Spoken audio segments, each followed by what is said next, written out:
Hi hello everyone, welcome to my channel Joy of life. అందరూ బాగుండాలి, అందులో నేను ఉండాలి.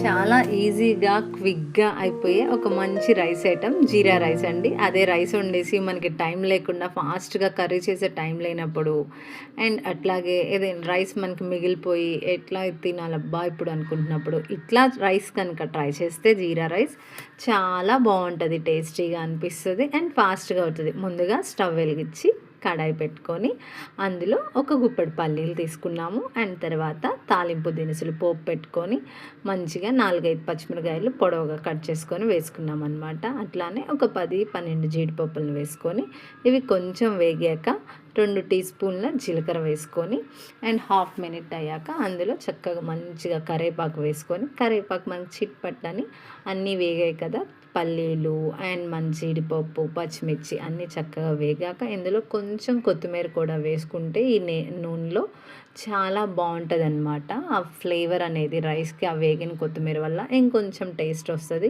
సో ఫైనల్గా మనం కొత్తిమీర వేసుకొని జస్ట్ హాఫ్ మినిట్ అలా ఫ్రై చేసి ఇందులో మనం అన్నం ముందుగానే వండుకొని పెట్టుకున్నాం కదా, సో దీన్ని చక్కగా పొడి పొడిలాడుతూ చేసేసుకొని వేసుకున్నాం అనమాట.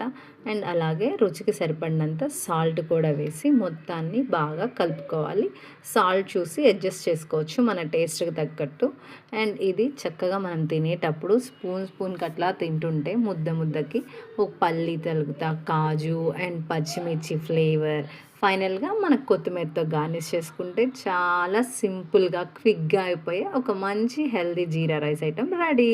Please like, share, subscribe to my channel.